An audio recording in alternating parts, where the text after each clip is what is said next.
So Boise just had a bit of a snow yesterday. Now I was a little hesitant to take out the bike because this is a brand new bike for me. It's a 2014 and it had 2,300 miles on it when I bought it. I bought it for a little more than half of the Kelley Blue Book value of it, which is awesome because when you buy a motorcycle at the end of the riding season, which is basically October or November, which is what I did, people just want to get rid of the motorcycles, or they don't want to have them sitting around in winter the whole time. So that's what actually happened to me. I got this out of Salt Lake, which is about a 4-hour drive. We took the trailer down there in a roundabout way, actually, but took the trailer down there, brought it back, and got a screaming deal off of it. 60% of the value of the motorcycle. They just wanted to get rid of it, and I needed a new bike. So I'd actually been saving up my money. We paid it all in cash.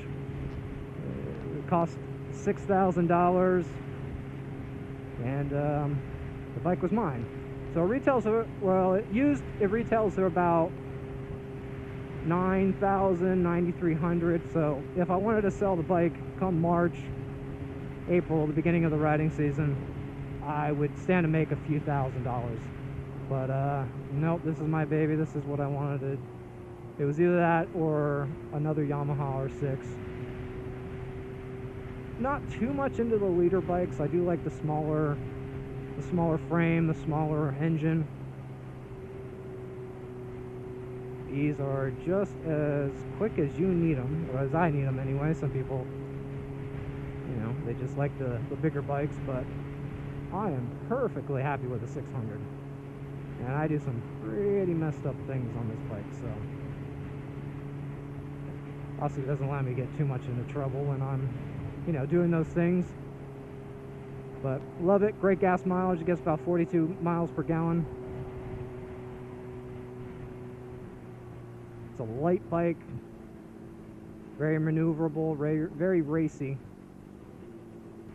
The reason I got the new bike was the R6 actually had a cracked cylinder, which is fairly common for those bikes in that year. So it kind of just came about at the end of the riding season. I said, okay, well, it's time for a new bike. The bike was 15 years old, so I kind of say it calming. There is a website called Canyon Moto Parts, and what they do is they buy wrecked bikes and they part them out. They sell the parts. The parts are greater than the whole, and anything from a new engine to a new frame to new clutch lever, you could have accelerated there.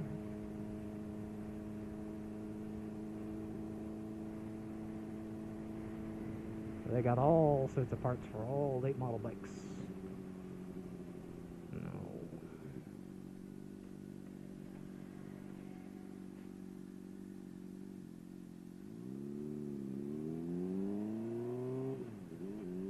Bikes are not pedestrians.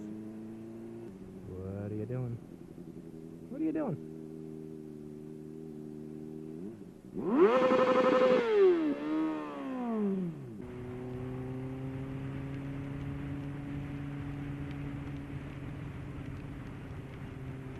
So this winter, when I don't have that much time to ride, if it's really snowing, or, you know, as things settle down with all my jobs and everything, I might have time to work on my R6.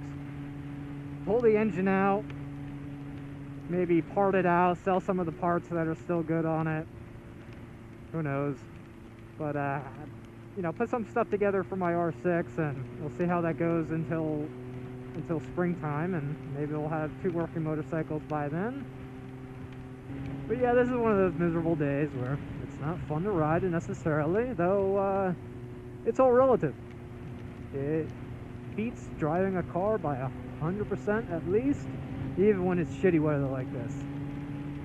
I'm excited when I get to ride my motorcycle, even though it's poor weather and a little bit dangerous, and I'm trying to follow these lines of these tires, of these, I don't know if you can see that on the camera, but putting my tire right in the groove where this car was, and the only dry, well, it's the driest spot on the road.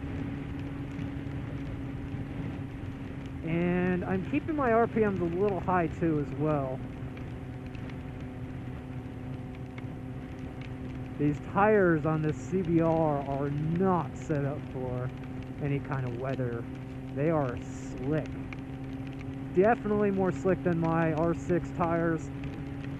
I should probably buy an extra set of tires just to have anyway. It's always good to have an extra set of tires that are a little bit more aggressive if you do plan on riding year-round.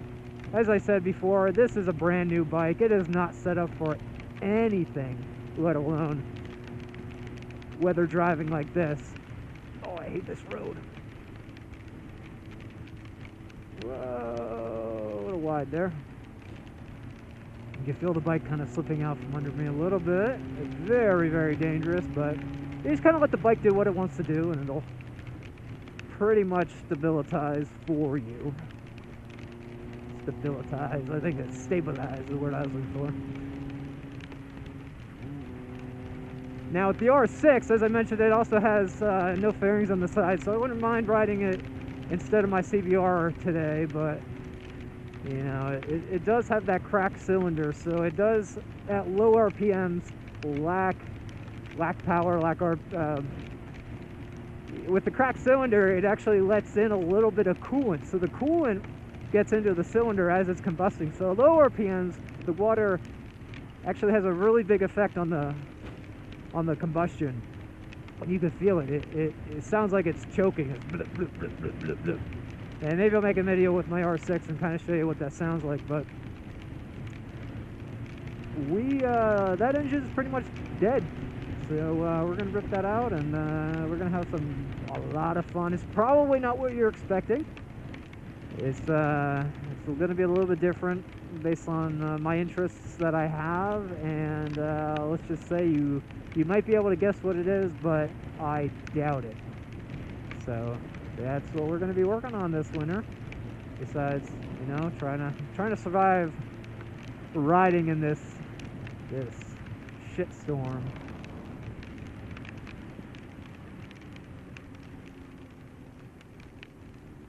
And I got a long way to home.